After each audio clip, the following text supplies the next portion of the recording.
आवाज क्लियर है जी? ठीक है जी। अच्छा जी, ये ग्रैंड टेस्ट 2 शेयर मैंने इसलिए किया था पहले कि जो 1 है वो लास्ट ईयर मैंने, मेरे ख्याल में थोड़ा सा ओल्ड था, कुछ चीजें इसके अंदर अपडेटेड हैं, तो मैंने फिर इसलिए इसको जो है ना यूज करना मुनासिब समझा कि ये आपके साथ डिस्कस कर लिया जाए।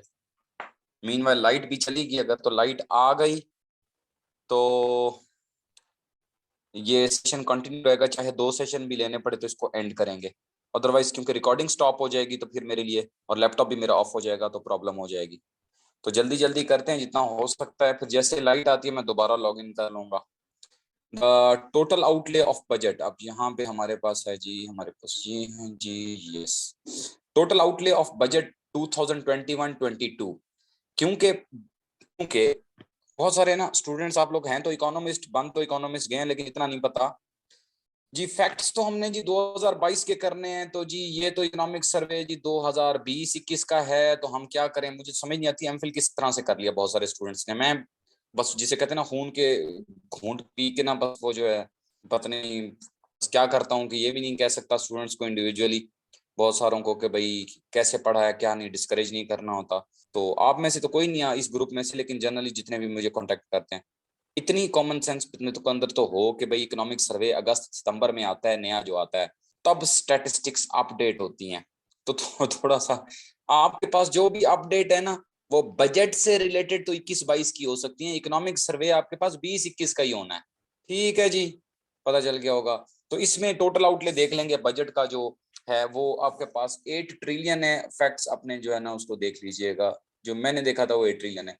Pakistan is the dash populated country, कुछ जगहों पे 5th है, कुछ जगहों पे 6th है। ठीक है जी, तो ये देख लीजिएगा। अभी जो लेटेस्ट वर्ल्ड इकोनॉमिक इंडिकेटर्स हैं उसमें या यूएनडीपी के प्रोग्राम पे देख लीजिएगा कि पाकिस्तान का क्या है। बाकी ये जो इंडेक्स मंडी फलाना डमकाना जो वेबसाइट्स होती है ना, ये इंडिया की बनाई हुई बहुत सी वेबसाइट्स हैं, तो उनमें फेक डाटा होता है, उधर से नहीं देखना। यूएनडीपी वर्ल्ड डेवलपमेंट इंडिकेटर्स, यहाँ से अगर आपको कोई चीज मिलती है ना तो वो रिलायबल होती है। या पाकिस्तान इकोनॉमिक सर्वे से देखें तो population growth rate in Pakistan is, ये अप्रॉक्स 1.86, ये इकोनॉमिक सर्वे के अकॉर्डिंगली देखेंगे तो ये इतना ही होगा, 1.90 होगा, 1.80 होगा, तो अप्रॉक्स ही बनता है अकॉर्डिंग टू इकोनॉमिक सर्वे। अब मैंने जानबूझ के ही इस टेस्ट के अंदर जो है ना ये चीजें इंक्लूड की स्टार्ट के अंदर ही, फैक्ट्स फिगर, सो दैट के स्टूडेंट्स जो है ना वो फिर इन चीजों को देख ले। अच्छा, एक और चीज होती है माशाल्लाह, इनमें से ना आप में से बहुत सारे लोग पीएचडी भी कर रहे हैं। इकोनॉमिक सर्वे एक छोटा सा होता है, उसका पहला चैप्टर होता है ओवरव्यू ऑफ पाकिस्तान इकोनॉमी, जो कि आरिफ साहब ने शेयर भी कर दिया, लेकिन फिर भी यासिर करीम साहब आप लोगों को ना फैक्ट्स निकाल के दे दें। टोटल ना 10-15 मिनट का काम होता है, 10 से 15 मिनट का काम है, जिसमें आपने क्या करना होता है, फैक्ट्स एंड फिगर्स जो है ना वो निकालने होते हैं। और वो क्या होता है कि आपको पता है जी, एग्रीकल्चर है, पर कैपिटा इनकम है, इन्वेस्टमेंट एंड सो ऑन, उसको बंदा खुद दे के सिर्फ अंडरलाइन भी कर लेना तो आपके लिए वो काम, आपके लिए मतलब वो हो जाता है, फ्रूटफुल हो जाता है। हम क्या करते हैं, हम कहते हैं नहीं जी कोई दूसरा दे दे, अब हो सकता है उसमें कोई मिस्टेक हो जाए। इस वजह से ना ये जो ओवरव्यू ऑफ पाकिस्तान इकोनॉमी वाला दिया है ना सर ने, इसको भी जरूर देख लेना है आप लोगों ने, तो इसमें कोई ना कोई पॉलिसी के बारे में बातचीत हो जाती है ना, वो देख लेना है। अच्छा जी, तो अकॉर्डिंग टू इकोनॉमिक सर्वे 2020-21 ये जो है आपके पास है।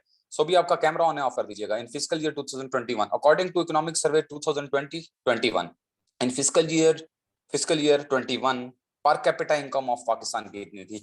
आज अगर आप देखें कोई रिलायबल सोर्स से देखें तो यू विल सी अराउंड 1300। मैंने आंसर की के अंदर देख लें क्या दिया हुआ था, बल्कि आंसर की तो मैंने आप लोगों को शेयर ही नहीं किया, ये 1300 ही। आज भी मैं डाटा देख रहा था, this is approx like this. अच्छा, इसकी रीजन क्या है? 3 to 4 years बैक हमारी जो अप्रॉक्सीमेट वो 600 थी। क्योंकि आपको पता ही है कि पॉपुलेशन और जीडीपी ये दोनों चीजें डिवाइड करके ही आपको मिलना होता है, तो वो दोनों चीजें ही हमारी फॉल कर गई हैं, जिसकी वजह से फिर सॉरी, पॉपुलेशन राइज कर गई है, ये फॉल कर, तो ये फॉल करना था, 1300 पे आना था। मिल्टन फ्रीडमैन वाज, ठीक है जी, अब आपको पता ही है कि मिल्टन फ्रीडमैन जो है वो केन्जियन था, ऐसे ही है ना, केन्जियन था ना? नहीं, केन्जियन नहीं था, ये क्लासिकल था, क्योंकि इसने जो है ना रीस्टेटमेंट थ्योरी पेश की थी, तो इस वजह से क्लासिकल थ्योरी को एक्सटेंड किया था, इसलिए क्लासिकल था। नहीं, क्लासिकल भी नहीं था, केन्जियन भी नहीं था, आपको पता ही है ये मॉनेटरिस्ट है। आगे चलते हैं, लेकिन मैंने तो नेम पूछा हुआ है, अमेरिकन था, ब्रिटेन था, ये कोलंबियन था या डच था, ठीक है, तो ये अमेरिकन था। इस तरह के एमसीक्यू हो सकता है नेम वाइज कंट्री वाइज ना है, लेकिन एनी हाउ कभी कभी आ भी जाता है, ठीक है। इन अब लेकिन वो प्रोमिनेंट हो, केन्स क्लासिकल में दो तीन जो हैं वो इसी तरीके से, रिकॉर्डो इसी तरीके से, आपके पास मॉडल जैसे माइक्रोग्राम्स में कॉर्नट मॉडल है जी, वो स्कॉटिश हो गया, मतलब ये थोड़ी बहुत चीजें आ जाती हैं। In case of inferior goods the income elasticity of demand is, you know that, के इंफीरियर गुड के केस के अंदर इनकम इलास्टिसिटी ऑफ डिमांड जो है ना वो नेगेटिव होती है। लेकिन आप लोग को एक चीज बहुत मैं आपको बताऊं, बहुत सारे लोगों को कंफ्यूजन है, बहुत सी किताबों में कंफ्यूजन है, और वो ये है कि हम इनकम इफेक्ट को भी ना नेगेटिव ले रहे होते हैं इंफीरियर के केस के अंदर और गिफन के केस के अंदर। मैं कह रहा हूँ किताबों में भी गलती है। ये इनकम इफेक्ट और इनकम इलास्टिसिटी डिफरेंट है। वो इनकम इफेक्ट प्राइस फॉल का होता है, इनकम इफेक्ट गिफन का भी और इंफीरियर का भी पॉजिटिव होता है, ये बिल्कुल रिवर्स है, ठीक है जी केस। तो स्टूडेंट्स भी गलती करते हैं, माशाल्लाह हमारे प्यारे उस्ताद जो होते हैं, टीचर्स जो होते हैं या किताबें लिखने वाले होते हैं, वो भी मिस्टेक करते हैं अपनी किताब लिखते हुए। आप किसी इंटरनेशनल सोर्स से देख लें, बिलास की बुक से देख लें, you will find this confusion कि आपने इसको इलास्टिसिटी समझ के नहीं करना है कि इंफीरियर का इनकम, हम कोई वो वाली इनकम नॉमिनल इनकम के साथ उसका रिलेशनशिप नहीं देख रहे होते हैं।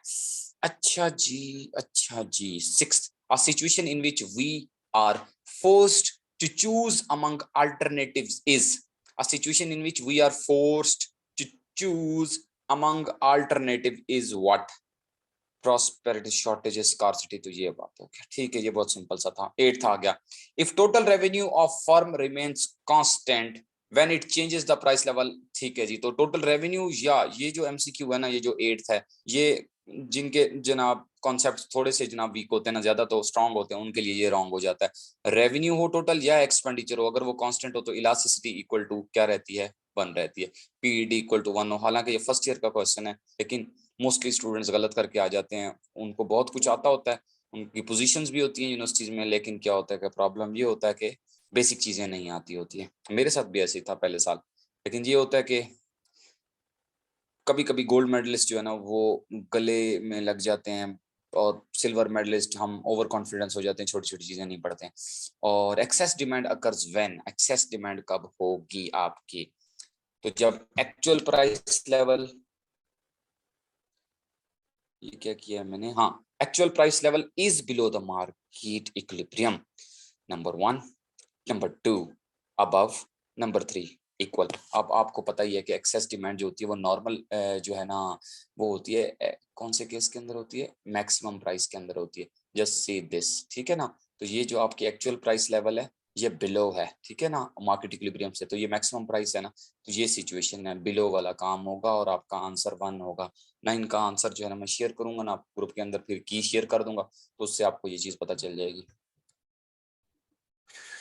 Where is the, yes, ठीक है जी, नेक्स्ट चलते हैं जी। Next is question number 10, supply curve of perfectly competitive firm is MC होता है जी।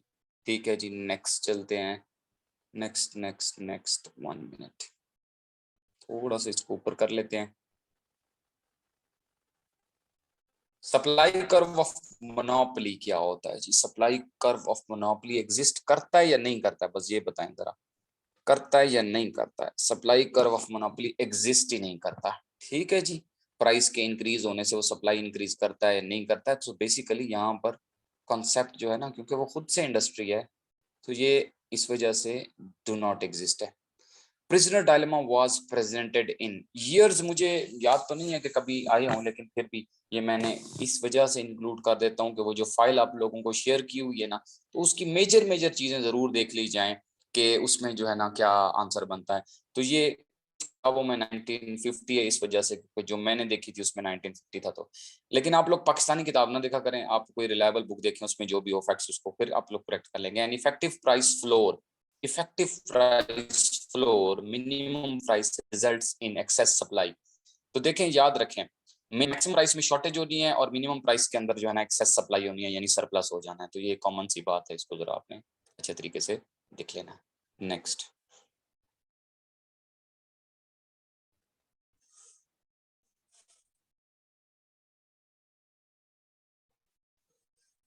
Next is author of famous book Asian drama and inquiry into the causes of poverty of nation. Causes of poverty of nation, ठीक है। अब ये शायद past paper से मैंने question लिया था जो 14 है, ठीक है। तो ये इसका जो आंसर है वो 3 है, और 3 इज व्हाट गुनार मेराडाल, ठीक है जी। ये जनाब देख लीजिए।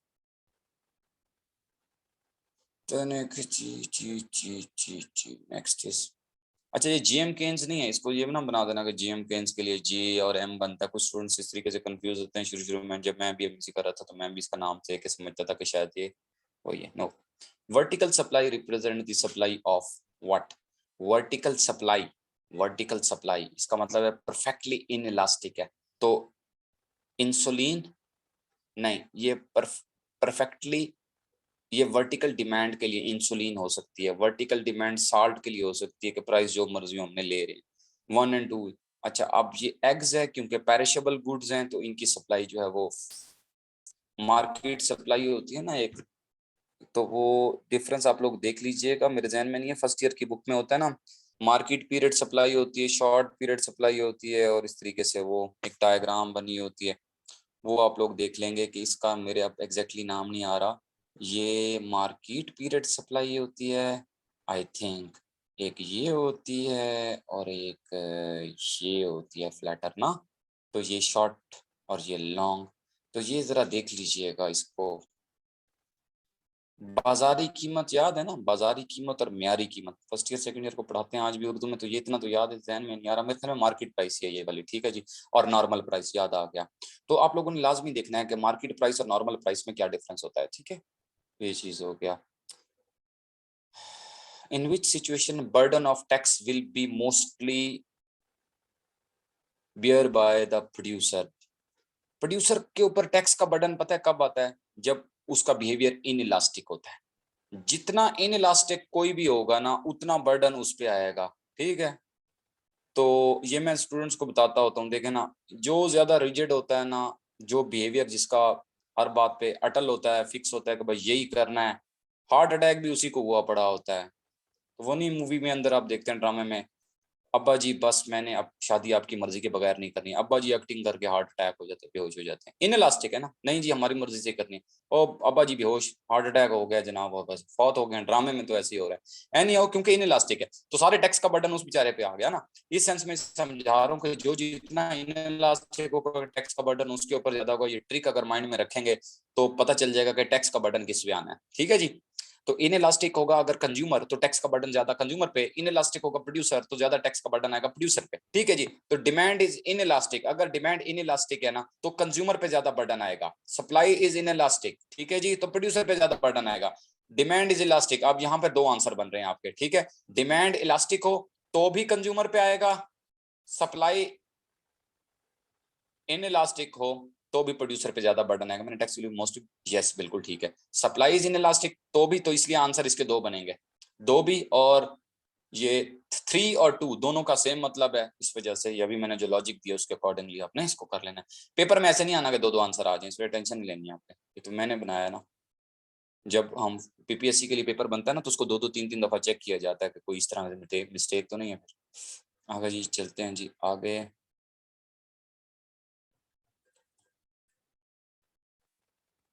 Next, when demand is inelastic the total revenue is. अच्छा अब ये एक सिचुएशन है, ये हालांकि ये बहुत बेसिक सी बातें हैं, ठीक है ना, तो इसलिए टेंशन नहीं लेनी है कि आप लोगों ने कि ये सर ने किधर गया। When demand is inelastic the total revenue is, total revenue is falling rising and constant. आज अब ये देखें ना, इनइलास्टिक के अंदर अगर प्राइस राइज करती है, ठीक है, तो टोटल रेवेन्यू भी राइज करता है, टोटल एक्सपेंडिचर भी राइज करते हैं, पॉजिटिव रिलेशनशिप होता है, ठीक है। इन इलास्टिक के अंदर बस इतनी सी बात याद रखें, ठीक है जी। तो टोटल रेवेन्यू इज, इसका जो रिलेशनशिप है वो पॉजिटिव होता है, बस ये इसलिए मैंने ये रिलेशनशिप पूछा था इस क्वेश्चन में, रेवेन्यू इज राइजिंग। ये हाँ मुझे लिखना चाहिए था आफ्टर चेंज इन प्राइस, ठीक है, कि प्राइस में चेंज होने से क्या होगा रेवेन्यू के साथ ना, तो ये चीज आपके माइंड में होनी चाहिए। Next, external diseconomies can be shown by और कैन बी एलैबोरेटेड बाय, ठीक है। Increase in demand, decrease in supply, increase in pollution, increase in waste of factory. अब ये है जी एक्सटर्नल डिसइकोनॉमीज, ठीक है। तो एक्सटर्नल डिसइकोनॉमीज में ये, एक सेकंड जरा इसको मिनिमाइज करें, ये हो गया। अब यहाँ पर थोड़ा सा मसला है, दो क्वेश्चन जो है ना एक जैसे आंसर इसमें भी आ गए, पोल्यूशन भी है, increase in the waste of the factory भी है। तो external diseconomy, increase in demand, असल में एक्सटर्नल डिस इकोनॉमीज उस वक्त आती हैं जब ना ट्रैफिक कंजेशन हो। मैं आपको थोड़े से याद करा रहा हूँ कि जब आप ज्यादा प्रोड्यूस करेंगे तो ट्रैफिक का इश्यूज आएंगे एक, ठीक है। दूसरा इशू आ जाएगा क्योंकि प्रोड्यूसर को प्रॉब्लम हो रहा है, ठीक है। एक्सटर्नल कॉस्ट नहीं कहा मैंने, this is your external cost, this is your external cost. Traffic problem आया जिसकी वजह से आपको एक्सटर्नल डिसइकोनॉमीज का सामना करना पड़ा है। स्टूडेंट जाएंगे 3 और 4 की तरफ, आंसर ना 3 है ना 4 है ना 1 है। मैं अब आपको इसलिए लॉजिक दे रहा हूं, आसान से सवाल आपके सामने होते हैं और आप लोग गलत करके आते हैं। क्या है जी एक्सटर्नल डिसइकोनॉमीज, ट्रैफिक कंजेशन हो गया, वर्कर मिल नहीं रहा आपको, स्किल्ड वर्कर नहीं मिल रहा, ठीक है जी।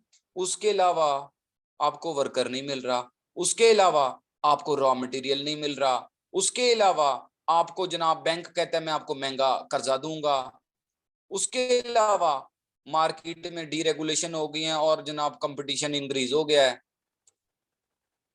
ये है जी, जरा पढ़ना है दोबारा जाके, उसका सारा इंपैक्ट किसके ऊपर आएगा, आपकी सप्लाई फॉल कर जाएगी, ठीक है। तो आपने उसका इंपैक्ट फाइंड आउट करना है, सीधा सीधा किसी ने नहीं बताना है, तो वरना तो फिर फर्स्ट ईयर सेकंड ईयर वाला क्वेश्चन हो जाएगा। When MC curve is following the ABC lies, ABC lies, अच्छा जी ठीक है, ना कर दिया ये लें जी, एक हो गया, ये किथे गया, ये पिंक वाला यूज करते हैं जी। कैसे करते हैं, this is A B C. तो अब आप चेक कर लें जी कि ए बी सी क्या है। तो जब एम सी फॉल कर रहा है, देखते हैं जी किधर, the M C curve is following the A B C lies below the M C, ठीक है जी, बिलो द एम सी किधर गया, हाँ जी, above the AC MC no,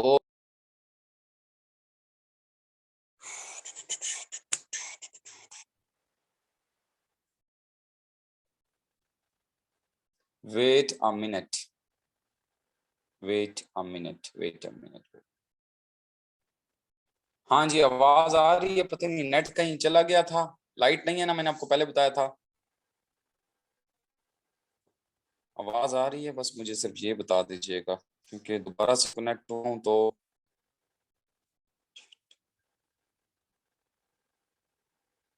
Bilal मुझे, बिलाल अब मैं चैट नहीं देख सकता होता क्योंकि मैं इधर लैपटॉप पे होता हूँ ना, तो बाद में मुझे बताना है। यस सर आवाज आ रही है, डन हो गया, ठीक है जी। अभी हम चलते हैं जी नीचे, और ये है जी, ये है जी, कहाँ पे पहुंचे हुए थे, यस यहाँ पर आ गया, ठीक है जी। और उसके बाद है जी when MC curve is following ABC lies, lies lies, अब ये लाइज है 1, above this is not the case, below MC, above AC, below AC, ठीक है जी। अब बिलो AC तो बिल्कुल ठीक है, इसका भी आंसर 4 है, और वो ठीक कह रहा था जब बिलाल इसके बारे में आप कह रहे थे, इसका आंसर 2 और 4 है, ठीक है जी, 1 नहीं है। ओ ओ ओ ठीक कह रहे हो यार, एक मिनट यार, फिर मुझे बनाना पड़ेगा आज, मैं भी बस ना, ये लें जी,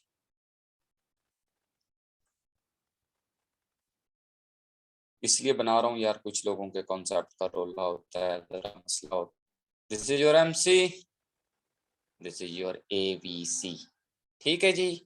तो जो एबीसी है वो यूं है, और ये बेचारा एसी है, तो इसका मतलब ये हो गया कि हम एसी से तो बिलो हैं, ठीक है, और एमसी से अबव हैं, ये फाइंड आउट करना था। तो मैंने इधर क्या किया, मिस्टेक की हुई होगी मैंने ऑप्शन देने में, above MC and AC, below MC, no above MC है, बिलो एसी ये ठीक है 4, और यहाँ पे लिखना चाहिए था मुझे अबव, अबव एमसी, ये दो चीजें बिल्कुल ठीक है।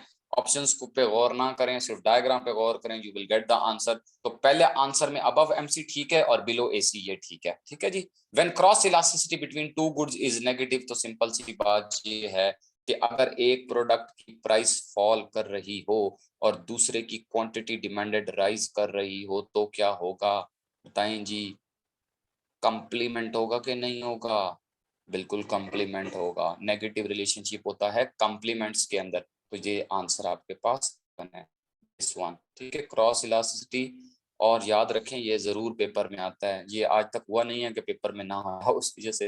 If P is greater than ABC but P is less than AC, firm under, अब मैं सारे ये बेसिक वाले हैं, अब आप देख लें आपके फाइनल पेपर में भी 20 से क्वेश्चन बेसिक ही आएंगे। तो ये सिचुएशन है, प्राइस ABC से ज्यादा है जी, तो फर्म को क्या हो रहा है सिचुएशन, ये नॉर्मल लॉस हो रहा है फर्म को, ठीक है जी, नॉर्मल प्रॉफिट नॉर्मल लॉस, ये नॉर्मल लॉस। आगे चलते हैं। Under Nash equilibrium a player chooses it's,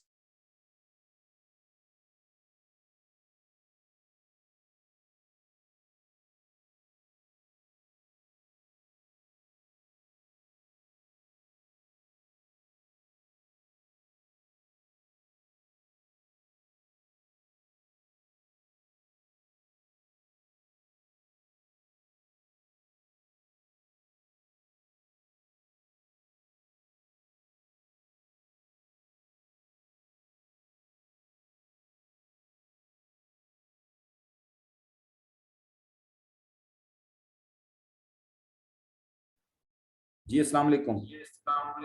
अभी आवाज आ रही है जी?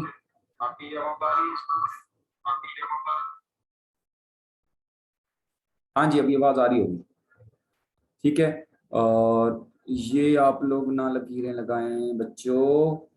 अच्छा, तो क्या सिचुएशन, क्योंकि जो आप लोग लकीरें लगाते हैं ना वो मेरे से नहीं मिटती हैं, फिर वो पक्की रह जाती हैं। इशरत से लगी हैं ये तस्वीरें, नेम भी आ जाता होता है छोटा सा। अच्छा, बात हो रही थी कि नैश इक्विलिब्रियम, मैं बता रहा था कि अंडर नैश इक्विलिब्रियम आप player chooses it's dominant strategy, ठीक है जी। डोमिनेंट स्ट्रेटेजी होती है कि अगला जो मर्जी करे मेरी स्ट्रेटेजी ये है। अगर यूं समझ लेंगे ना, जब आप लोग कहीं प्रोग्राम बनाते हैं ना, सपोज एक बंदा कहता है पिज्जा खाना है, दूसरा कहता है जी KFC का बर्गर खाना है, वो कहता है मैं तो पिज्जा ही खाऊंगा, बाकी जिसने जो मर्जी खाना है खाए, जहां मर्जी जाना है जाए, तो वो उसकी डोमिनेंट स्ट्रेटेजी हो जाएगी। तो आगे चलते हैं जी।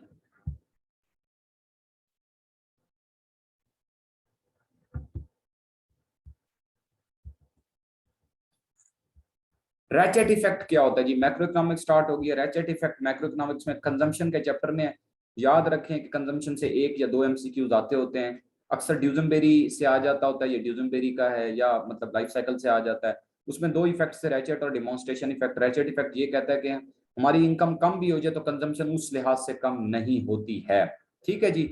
ये जो प्रेजेंट किया था ये ड्यूजनबेरी ने किया था। ये इस वजह से ऑप्शन नंबर 4 जो इसका आंसर है, मैंने साथ ये भी एक्सप्लेन कर दिया है। IS कर्व वर्टिकल उस वक्त होता है जब आपकी ये MPI या इंटरेस्ट इलास्टिसिटी ऑफ इन्वेस्टमेंट जो है वो 0 हो। तो 2 आंसर है आपका।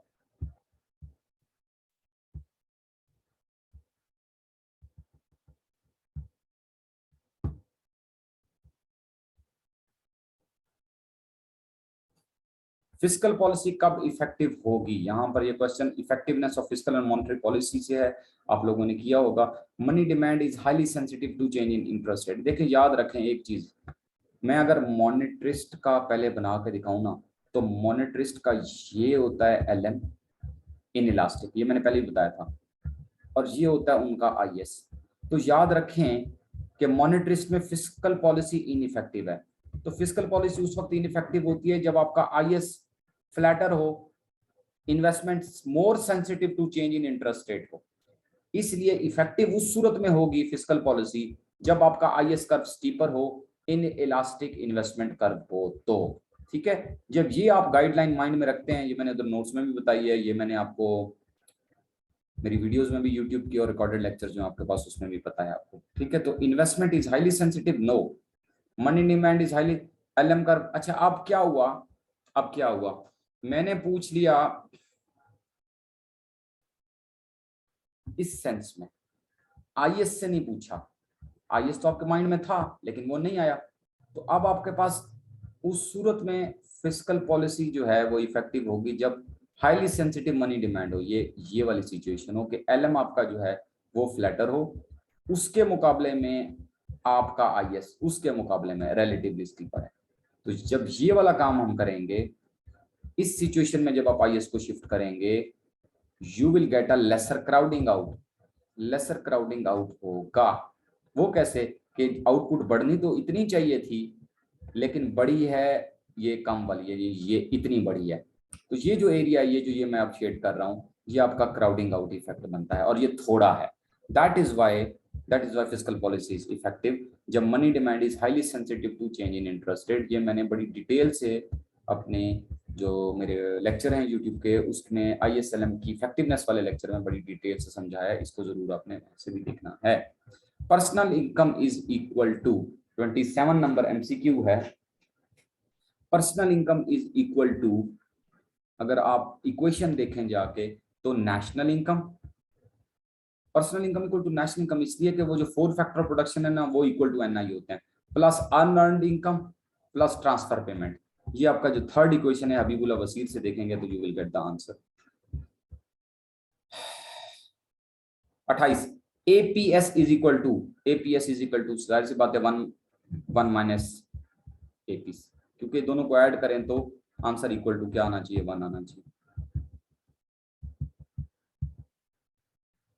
Rise in MPS will cause lower value of multiplier.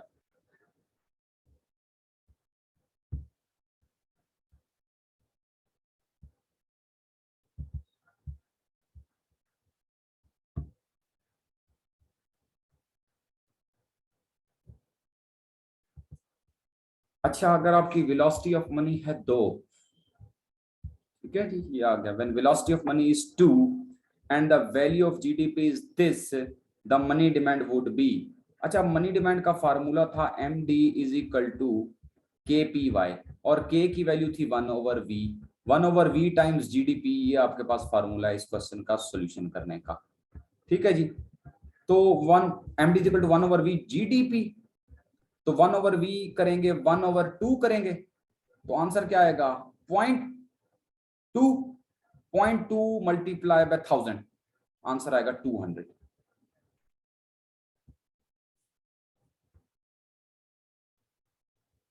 MPC ये है 0.60। नेक्स्ट क्वेश्चन है, एमपीसी जो है वो है 0.60, एमपीटी ये है, value of multiplier would be. अब जब भी आपके साथ एमपीटी आ जाए ना, तो समझ लें कि ये जो मल्टीप्लायर है ना, ये आपके पास इंड्यूस टैक्स के साथ है, तो ये आपके पास यूं बनेगा,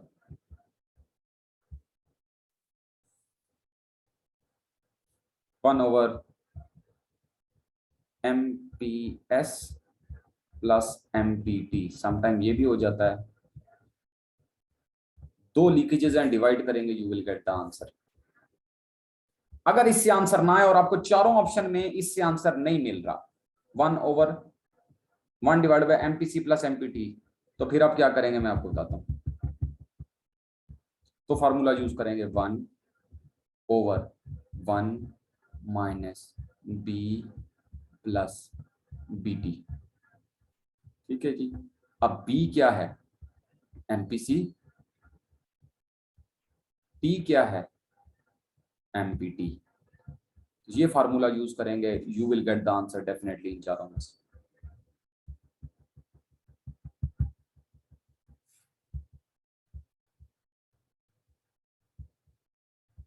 नेक्स्ट,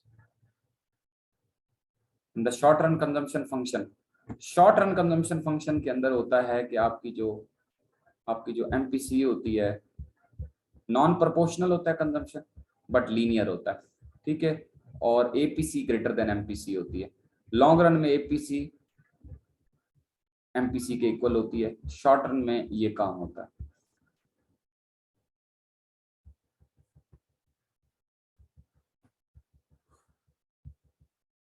अब ये बहुत सिंपल सा क्वेश्चन है, इफ रियल जीडीपी इज 200 और जीडीपी डिफ्लेटर की वैल्यू जो है 2.5 है, the nominal GDP would be. Simple सी बात है, आपने इसको क्या करना था, मल्टीप्लाई कर देना था, और you will get the answer.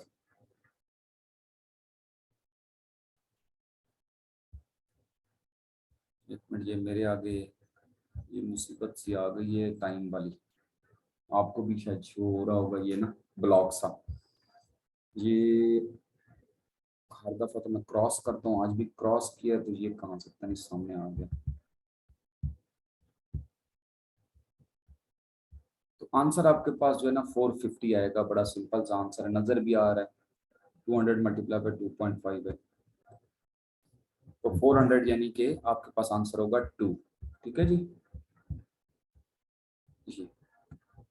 During the times of inflation किसको फायदा होता है? इन्फ्लेशन के दिनों में फायदा किसको होता है? बोरोवर को लॉस होता है, ऐसा ही है कि नहीं होता? बोरोवर को लॉस होता है? नहीं, lender lose and borrower gain. ठीक है जी। इन्फ्लेशन में आपने किसी को आज उधार दिया ना 1 लाख रुपीज, अब जब उसने वापस किया 6 महीने बाद लो वैल्यू वाला 1 लाख वापस किया, जिसने लोन लिया उसे फायदा हो गया। तो लैंडर को जो है लूज और बोरोवर गेन। आगे आ गया lender gain, borrower lose no, both gain both lose no. Answer 1 है।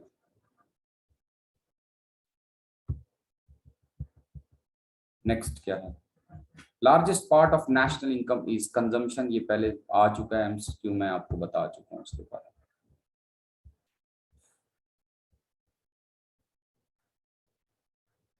फुल एम्प्लॉयमेंट की सिचुएशन उस वक्त होती है, अभी जरा ये हट जाए ब्लॉक तो बताता हूँ मैं। Full employment occurs where cyclical unemployment is equal to 0। ये वाला जी आंसर है आपका 2। साइक्लिकल अनएम्प्लॉयमेंट 0 है, इसका मतलब है आप नेचुरल रेट ऑफ अनएम्प्लॉयमेंट, इसका मतलब है फ्रिक्शनल और स्ट्रक्चरल अनएम्प्लॉयमेंट एग्जिस्ट करती है। ठीक है, इस बात को गौर से सुन लीजिएगा और रिकॉर्डिंग भी आपको शेयर हो जाएगी। जब साइक्लिकल अनएम्प्लॉयमेंट ना हो तो आप फुल एम्प्लॉयमेंट पे हैं, जिसे नेचुरल रेट ऑफ अनएम्प्लॉयमेंट कहते हैं, वो फुल एम्प्लॉयमेंट ही होती है। Output is following increasing return. इसको जरा देखते हैं।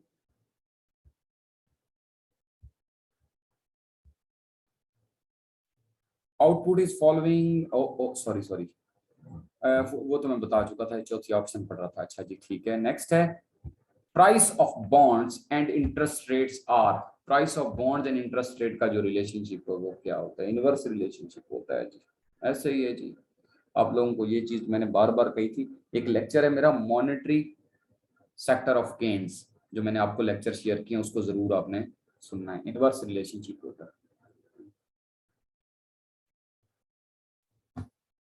उसमें मैंने बड़ी डिटेल से वो ये वीडियो बनाई है, उसको आपने जरूर देखना है। Rational individual increase saving after falling in the taxes on him and consumption remain constant. Ricardian equivalence की डेफिनेशन है ये, उसकी एक्सप्लेनेशन भी है।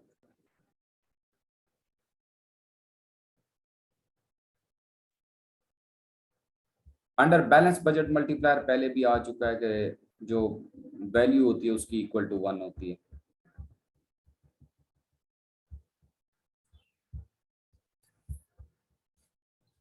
क्यों 1 होती है जी, ये सोचना है आपने। 1 इसलिए होती है क्योंकि गवर्नमेंट जो है ना वो अपना बजट फाइनेंस कर रही होती है टैक्स लगा के। तो जितना बेनिफिट गवर्नमेंट एक्सपेंडिचर के इंक्रीज होने से होना होता है, उतना टैक्स के इंक्रीज होने से नेगेटिव हो जाता है, बराबर हो जाती है वैल्यू, मल्टीप्लायर की वैल्यू इक्वल टू 1 हो जाती है।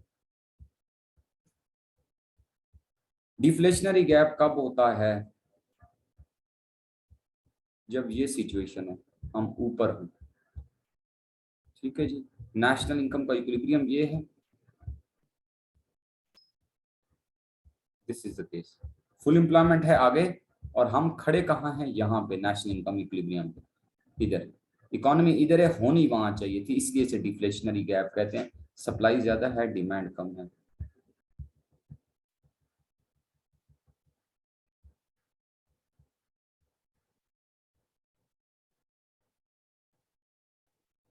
अच्छा, लास्ट 3 मिनट रहते हैं, और मेरी मोबाइल की लैपटॉप की बैटरी भी जस्ट 2 मिनट की ही कुछ रहती है, ऑफ हो जाएगा। खैर हम आधे पे तो पहुंच गए हैं, 80 मेरे ख्याल में हैं। तो real GDP is equal to, बहुत आसान सा है, real GDP is equal to what? Nominal GDP over GDP deflator. आसान सा, आंसर नंबर 2 है। स्टेडी स्टेट ऐसी सिचुएशन होती है जिसके अंदर कैपिटल स्टॉक में कोई चेंज नहीं आ रही होती। आंसर नंबर 1 है 42 का। फिलिप्स कर्व जो है वो प्रेजेंट किया गया था कब? इसकी जो डेट है वो 1958 आती है बहुत सारी जगहों पे। ठीक है जी, और 2 आंसर है। Which one factor will cause cost push inflation? Increase in aggregate demand, increase in cost of pollution, increase in wages. तो wages वाला आंसर है जी आपका। तो आंखें ना इधर तक आके बंदे की बंद होना शुरू हो जाएंगी, तो वो increase in cost of pollution को प्रोडक्शन समझेगा और आंसर 2 कर देगा, है ना, तो गलत हो जाएगा। आंसर है इंक्रीज इन वेजेस। 45 क्वेश्चन है, if money supply is 4000, velocity of money is 2, output level is 100, price level would be. ठीक है जी, तो ये आपके पास है 45 number. Money supply is 4000, velocity of money is 2, output level is 100, price level. अच्छा ये जी वो है जी आपका mv is equal to P Y, quantity theory of money है। p की वैल्यू निकालने के लिए आप क्या करेंगे, 1000 मल्टीप्लाई बाय 2 करेंगे, 8000 डिवाइड बाय 100 कर देंगे, you will get your answer. ठीक है जी, 80 आंसर आ जाएगा। लास्ट 2 मिनट्स हैं। अंडर, अच्छा इंटर इंडस्ट्री ट्रेड, ये एक दफा पेपर में भी आया था, इंट्रा इंडस्ट्री ट्रेड और inter industry trade. Inter industry trade होती है दो डिफरेंट इंडस्ट्रीज के दरमियान ट्रेड हो रही है, ठीक है, बिटवीन टू सेम इंडस्ट्री हो तो इंट्रा इंडस्ट्री होती है, सॉरी हाँ with in the same industry trade हो तो वो इंट्रा होगी। Inter industry between two different industries, answer 2 है यहाँ पे। Next question number 47, increase in money demand cause, increase in money demand cause, decrease in total cost, increase in prices, deflation. अब deflation करेगा जी, बहुत सारे स्टूडेंट्स को ये कंफ्यूजन होती है। मनी डिमांड इंक्रीज का मतलब है holding not spending. So money demand increase हुई, कैश होल्डिंग हुई तो प्राइसेस फॉल कर देंगी। ठीक है, people's tendency to hold more money will create prices to, मतलब फॉल करेंगे prices. If USA is producing, तो आंसर 3 हो गया ना, if USA is producing 8W and 4C while UK is producing 4W and 2C, ये वो वाला question कई बार आता होता है कि 8 डिवाइडेड बाय 4 और 4 डिवाइडेड बाय 2 तो कंपैरेटिव एडवांटेज ही नहीं है, ट्रेड पॉसिबल नहीं है। तो ये मेरा ये वाला लेक्चर आपने देखना है ट्रेड के ना, ये पहली 2-3 थ्योरी जरूर देखिएगा, अक्सर सवाल आ जाता होता है इनमें से। ट्रेड इज नॉट पॉसिबल, इसलिए नो ट्रेड वाला आंसर होगा 3। In case of increasing opportunity cost the PPC is concave, convex, linear, तो ये कन्वेक्स होगा इंक्रीजिंग अपॉर्चुनिटी कॉस्ट थ्योरी के अंदर, आंसर 2 है। Covering the exchange risk is called hedging, hedging होता है जब आप रिस्क को कवर करते हैं। लेस देन 1 मिनट है तो 50 हो गए हैं जी, अभी लाइट है भी नहीं। तो thank you very much for this video, और आपके आने की बड़ी मेहरबानी, बहुत शुक्रिया। दोस्तों के साथ शेयर करें इस वीडियो को जितना, आपको कोई मसला नहीं है। अभी अल्लाह करे 29 को अच्छा टेस्ट हो जाए आप लोगों का। Thank you very much. कल फिर दोबारा मैं लॉग इन करूंगा, ये भी कराऊंगा और एक और टेस्ट मैंने देना है वो भी आपके साथ